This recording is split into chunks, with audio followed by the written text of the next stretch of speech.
Student, welcome back to my channel. Amendment series में इस lecture में हम लोग 16 टू 20th अमेंडमेंट तक देखेंगे। उम्मीद है कि पिछले अमेंडमेंट सीरीज में से कुछ कुछ एटलीस्ट आपको याद होगा, जैसे फर्स्ट हो गया, जैसे आपका 7th हो गया, जैसे 9th हो गया, 10th हो गया, 12th हो गया एंड 14th हो गया। इतना कम से कम पिछले सीरीज से आपको एकदम कंठस्थ होना चाहिए। तो बताइए कमेंट सेक्शन में, कुछ नहीं तो एटलीस्ट 12th एंड 14th किससे रिलेटेड था ये बताइए। अब देखिए, ये जो 16th अमेंडमेंट है ना, इसको ऐसे आप याद कर लो कि यहाँ पे सॉवरेंटी वर्ड को जो है ना ज्यादा फोकस किया गया कि भाई अब जो है ना और भी रेस्ट्रिक्शन। याद है फर्स्ट अमेंडमेंट में जो आपका फ्रीडम ऑफ स्पीच एंड ये था एक्सप्रेशन, उससे रिलेटेड वहां कुछ रेस्ट्रिक्शंस लगाया गया था, public order and friendly relation.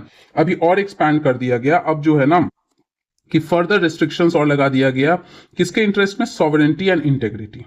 और दूसरा है कि सॉवरेंटी और इंटेग्रिटी वर्ड को जो है ना ओथ में जो कसम खाते हैं ना इलेक्ट होने के बाद या अपॉइंट होने के बाद, जिसको चुन के लाया जाता है वो इलेक्ट होते हैं, और जिसको सीधे अपॉइंट किया जाता है या फिर कोई कॉम्पिटिटिव एग्जाम के थ्रू जाते हैं तो उसको हम कहते हैं कि भाई अपॉइंट किया गया है। तो उसके वो जो कसम खाते हैं उसमें एक और लाइन ऐड किया गया कि भाई वो जो है ना ट्रू फेथ जो है बियर करेंगे, इंडिया के सॉवरेंटी इंटेग्रिटी की बात को ध्यान में रखेंगे, तोड़ने की कोशिश नहीं करेंगे। तो ऐसे याद रखना कि S for 16 and S for sovereignty, यहां सॉवरेंटी वर्ड पे फोकस किया गया था, रेस्ट्रिक्शन डालने के लिए भी एंड अपना रोल परफॉर्म करने के लिए भी। 17th अमेंडमेंट जो है ये यहाँ पे एक्चुअली बात क्या, अगेन फिर से क्या है ना, वेलफेयर से ही आप समझ सकते हो कि वेलफेयर से रिलेटेड यहाँ पे बात हुआ कि फिर से कुछ और एक्ट जो थे ना उसको 9 शेड्यूल में डाल दिया गया। याद है 9 शेड्यूल वही है जो कि फर्स्ट अमेंडमेंट के थ्रू बनाया गया था, नेहरू जी ने बनाया था कि भाई इसमें जो भी चीज जाएगा वो जुडिशियल रिव्यू उसका नहीं होगा। तो कुछ और एक्ट्स ला दिए गए थे ताकि इसका रिव्यू ना हो।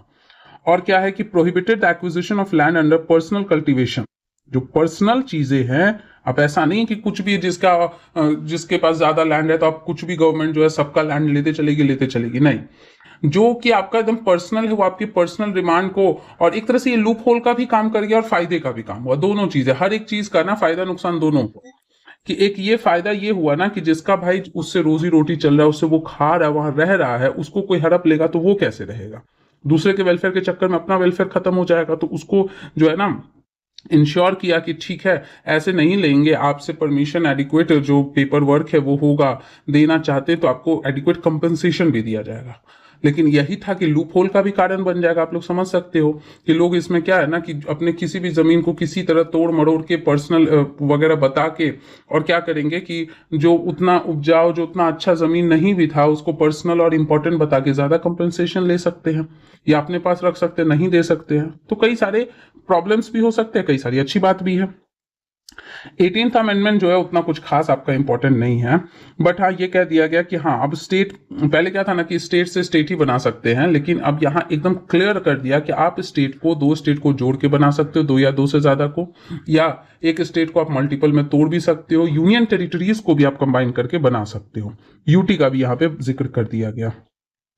19th अमेंडमेंट एक्ट जो है ये इलेक्शन ट्रिब्यूनल, हम लोग पढ़ेंगे ट्रिब्यूनल जब बहुत ज्यादा वर्कलोड होता है ना, तो उसके आपने देखा होगा कि जो ये था 42nd अमेंडमेंट के बाद जो है ना ट्रिब्यूनल के कॉन्सेप्ट को इंट्रोड्यूस किया गया था, administrative and other than administrative. तो ये भी एक तरह से ना थोड़ा जुडिशियल से ही रिलेटेड है, तो जो भी इलेक्शन का डिस्प्यूट था वो सब इसमें जाता था, उसको अबॉलिश कर दिया गया।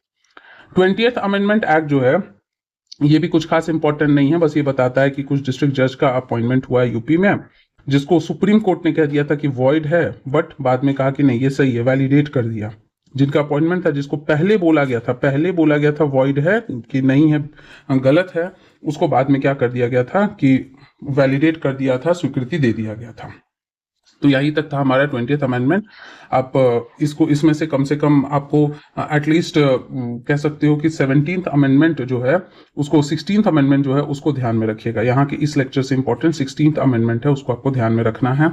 बाकी कुछ खास ज्यादा इंपॉर्टेंट है नहीं, 16th वाला ध्यान में रख लेना। तो मिलते हैं अगले लेक्चर में, तब तक के लिए लाइक कर लीजिए, शेयर कर लीजिए, और सब्सक्राइब नहीं किया तो सब्सक्राइब कर लीजिए। Thank you everybody.